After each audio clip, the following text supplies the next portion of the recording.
जरा सोचो तुम्हारे हाथ एक ऐसा फोन लग जाए जो खुद ब खुद तुम्हारी सारी इच्छाएं पूरी करने लगे, लेकिन चीजें जैसी दिखती हैं उतनी सीधी है नहीं। कहानी की शुरुआत होती है सिड नाम के एक लड़के से जो एंजी नाम की एक लड़की को बहुत पसंद करता था। उसके दोस्त टाइगर ने कहा कि सिड को एंजी से अपने दिल की बात कहनी चाहिए, ये साले दोस्ती मरवाते हैं। उसने अपने स्केटबोर्ड पर स्टंट करके एंजी को रिझाने की कोशिश की, लेकिन वो सीधा कचरे के डिब्बे में जा गिरा। एंजी तुरंत उसे उठाने आई तो सिड उसे देखता ही रह गया। एंजी वहाँ नहीं थी, इसलिए सिड ने उसे शहर घुमाने के लिए पूछा। दूर खड़ा स्कूल का बदमाश वर्जिल भी एंजी को पसंद करता था, लेकिन वर्जिल को सिड से कोई खतरा नहीं था। उधर एंजी ने सिड से उसका नंबर मांगा, लेकिन अपने सिड के पास तो फोन ही नहीं था। तभी टाइगर ने बीच में एंट्री मारकर बात संभाली। दरअसल अपने भाई की खोपड़ी थोड़ी गर्म है ना, तो इसकी पिछली गर्लफ्रेंड ने इसका दिल तोड़ा और भाई ने गुस्से में फोन तोड़ दिया।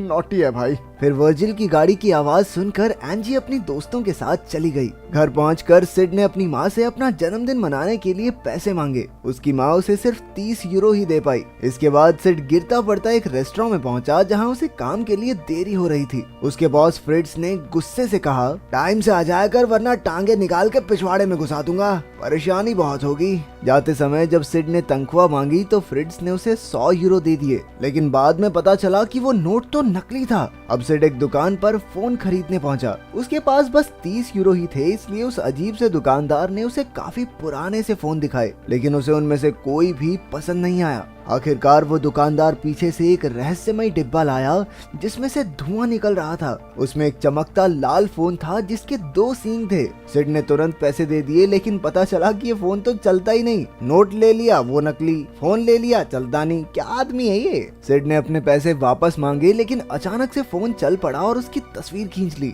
ये देखकर दुकानदार ने फोन वापस छीनने की कोशिश की, लेकिन सिड भाग गया। उधर स्कूल में क्लेमेंस नाम की लड़की को बालों की एड के लिए चुन लिया गया था। तभी सिड ने एंजी को अपना नया फोन दिखाया, लेकिन क्लेमेंस उसका मजाक उड़ाने लगी। फोन ने तुरंत अपने आप उसकी तस्वीर ले ली। सिड ने एंजी को अपना नंबर देकर कॉल करने को कहा। फिर केमिस्ट्री क्लास में फ्रैंकलिन और डेविड टाइगर का मजाक उड़ाने लगे, क्योंकि उसकी माँ एक जमाने में अडल्ट मॉडल हुआ करती थी। इस पर सिड की उन सबसे लड़ाई हो गई और टीचर ने उन सभी को सजा दे दी। बाद में पढ़ते हुए अचानक सिड के फोन ने खुद ही मार्गोट को कॉल कर दिया। कॉल सुनते ही मार्गोट ने क्लेमेंस के बालों में आग लगा दी। क्लेमेंस को कुछ पता ही नहीं चला और वो कहने लगी, ये गर्मी क्यों बढ़ रही है लैब में। आखिरकार किसी ने उस पर काला कपड़ा डालकर आग बुझाई। फिर प्रिंसिपल के ऑफिस में मार्गोट ने बताया कि उसे एक कॉल आया, जिसके बाद क्या हुआ उसे कुछ याद नहीं। प्रिंसिपल टैमलेट ने भी उस पर कोई ध्यान नहीं दिया और अपनी मछलियों से बातें करता रहा। सही है, एक से बढ़ के एक नमूने हैं इस फिल्म में।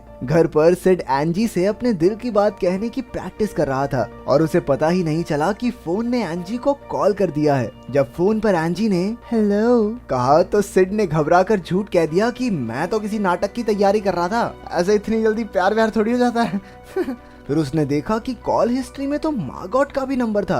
अगले दिन सिड ने टाइगर को बताया कि उसके फोन ने खुद ब खुद ही एंजी और मार्गोट को कॉल किया था, लेकिन टाइगर कहने लगा, छोड़ी बच्ची हो क्या, समझ नहीं आता, तूने ही गलती से कॉल किया होगा। अचानक मैथ्स टीचर ने सिड के सर पर चौक फेंक कर एक सवाल पूछा। सिड को जवाब नहीं पता था, लेकिन तभी उसके फोन पर अपने आप जवाब दिखने लगा। टाइगर ने भी ये देखा, लेकिन टीचर ने उसे कैलकुलेटर इस्तेमाल करने के लिए डांट दिया। उसने फोन छीनकर खिड़की से बाहर फेंक दिया। क्लास खत्म होने के बाद सिड भागकर फोन लेने गया तो वो एकदम ठीक पड़ा था। वो दोनों सोचने लगे कि आखिर फोन को ये जवाब पहले से ही कैसे पता था। उस शाम मैथ्स टीचर को एक फोन आया, जिसके बाद वो वहीं जम गया। अगली सुबह सिड ने उठकर देखा कि उसके फोन पर जन्मदिन की बधाइयां चल रही थी। स्कूल जाते हुए सिड ने टाइगर को बताया कि उसके फोन ने खुद ही उसे जन्मदिन की बधाई दी, जबकि उसने तो अपने जन्मदिन की तारीख फोन में डाल भी नहीं रखी। टाइगर को इसमें कुछ गड़बड़ लगी, इसलिए उसने सिड को फोन फेंक देने को कहा, लेकिन सिड क्यों मानने लगा, उसे तो इस फोन से बहुत फायदा हो रहा था। फिर टाइगर ने फोन से केमिस्ट्री क्लास में हुई लड़ाई की सजा से बचने को कहा। उसी वक्त सिड के फोन पर प्रिंसिपल की असिस्टेंट का फोन आया, जो सिड को प्रिंसिपल प्रिंसिपल समझ रही थी।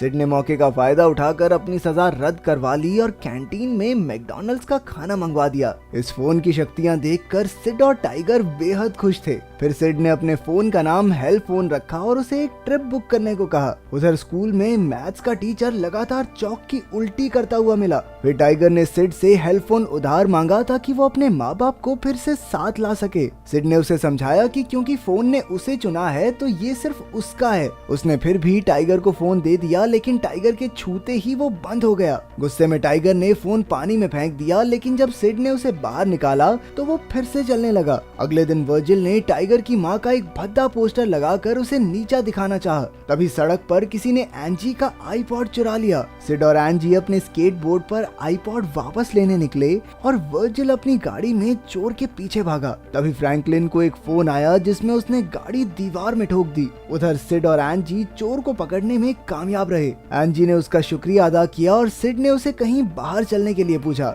लेकिन एंजी ने कहा कि अफसोस वो नहीं चल सकती क्योंकि उसे हिस्ट्री पेपर के लिए पढ़ाई करनी है। अगले दिन टाइगर ने उसे समझाया कि फोन की वजह से वर्जिल को कितनी चोट लग गई है, लेकिन सिड ने उसे ये कहकर नकार दिया कि कोई मरा तो नहीं ना, क्या दिक्कत है फिर। आज सिड फोन की मदद से एंजी को हिस्ट्री पेपर में नकल करवाने वाला था। उसने हिस्ट्री टीचर को कॉल करके सारे सवाल पूछ लिए। थोड़ी देर बाद वर्जिल और उसके दोस्तों ने सिड और टाइगर को कोने में ले जाकर काफी पीटा।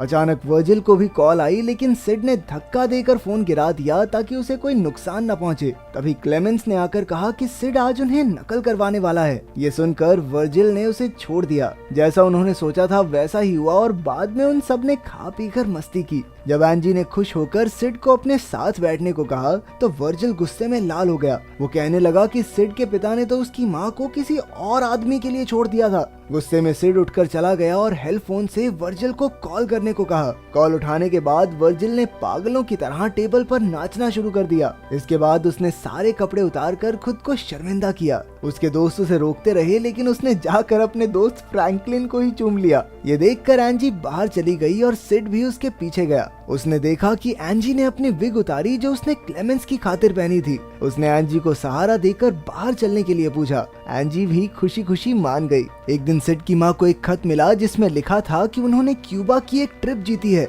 लेकिन असल में ये ट्रिप सिड ने ही बुक की थी। जब वो एंजी से मिलने जा रहा था तो उसे अपने बॉस पर गुस्सा आ गया। तभी फ्रिट्ज को एक कॉल आई। उसे सुनते ही वो गर्म तेल से नहाकर डिस्को करने लगा। उधर सिड एंजी के आलीशान बंगले पर पहुंचा। इसके बाद वो एंजी को एक बड़ी गाड़ी में बैठाकर घुमाने ले गया। उधर वर्जिल और उसके चेलों ने हिसाब लगाया कि कोई तो फोन करके सबसे अजीबोगरीब हरकतें करवा रहा है। तभी सिड और एंजी वहां से निकले तो वर्जिल ने देखा कि ये तो उसके बाप की गाड़ी है। फिर थिएटर में सिड ने एंजी को हेल्प फोन का सच बताने की कोशिश की, लेकिन वो तो फोन गाड़ी में ही छोड़ आया था। बाहर जाते ही वर्जिल और उसके साथियों ने उसे घेर लिया और पीटने लगे। उसे पीटने के बाद वो गाड़ी लेकर चले गए। जब सिड लौटा तो एंजी ने उसकी चोट पर मरहम लगाई। सिड ने बिल्कुल सच बता दिया कि उसने वर्जिल के बाप की गाड़ी उधार ली थी क्योंकि वो खुद अमीर नहीं है, लेकिन एंजी को इस बात से कोई फर्क नहीं पड़ता था। उधर वर्जिल और उसके दोस्त गाड़ी में ही थे जब सिड का फोन बजने लगा। फ्रैंकलिन ने फोन उठाया और वो उसी वक्त चलती गाड़ी से कूद गया। वो बच तो गया, लेकिन तभी एक ट्रक उसके ऊपर से निकला।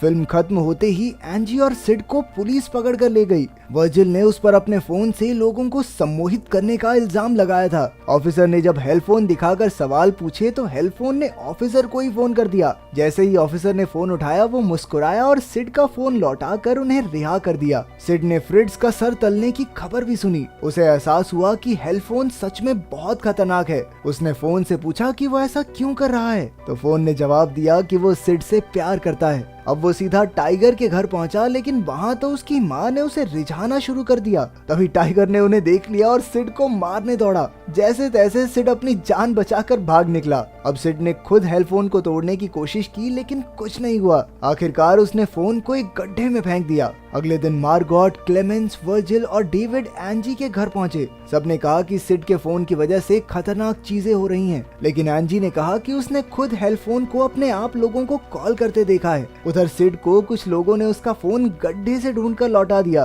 फिर टाइगर आया और उन्होंने अपना मनमुटाव दूर करके एक साथ इस मुसीबत से निपटने का फैसला किया। तभी हेल्प फोन ने सिड को ही फोन कर दिया और कहा कि उसका अगला शिकार एंजी है। ये फोन कुछ ज्यादा आरामी नहीं हो रहा। जब एंजी के घर फोन बजा तो घबराते हुए क्लेमेंस ने फोन उठाया। फिर उसने हकलाना शुरू कर दिया और बाकी सब डर गए, लेकिन वो तो बस मजाक कर रही थी। फोन पर एंजी की माँ ने उसे गैस बंद करने को कहा। फिर मार्गोट की माँ का कॉल आया तो उसने फोन सुनकर वर्जिल को पकड़ा दिया और फोन के कंट्रोल में आकर वो चाकू की चोट की वजह से मारी गई। वर्जिल ने उबलती गोंद अपने सामने खड़ी लड़की पर फेंक दी, लेकिन डेविड ने वर्जिल को बेहोश कर दिया। मार्गोट का फोन फिर से बजा और एंजी के कुत्ते ने फोन उठाया। इसके बाद उसने डेविड को बुरी तरह काट लिया। कुत्ते ने फोन उठा लिया, वाह। तभी सिड और टाइगर भागकर वहां पहुंचे। बेचारी एंजी अपनी ही माँ से लड़ रही थी। उन्होंने जैसे तैसे उसकी माँ को बेहोश किया और एंजी ने बताया कि बाकी सब मारे जा चुके हैं। उन्होंने मशीन में फोन तोड़ने का फैसला किया,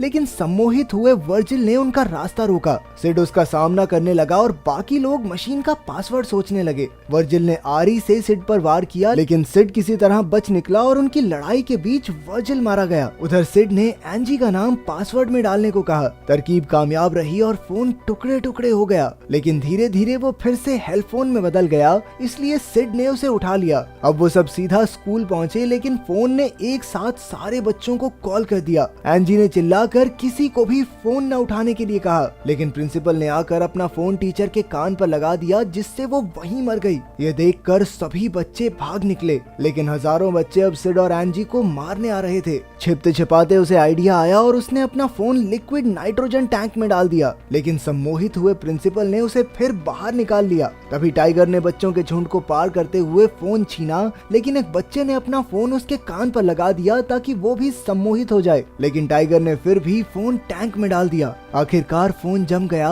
और टाइगर ने बताया कि उसने पहले ही कान में रुई डाल ली थी। सिड ने टाइगर को जोर से गले लगा लिया और एंजी ने भी अपने प्यार का इजहार किया। जल्द ही उन्होंने एक समुद्र में टैंक को हमेशा के लिए डुबा दिया। तो क्या खतरनाक होने के बावजूद तुम ऐसा ताकतवर फोन पाना चाहते हो? कमेंट्स में जरूर बताना। मिलते हैं अगली वीडियो में।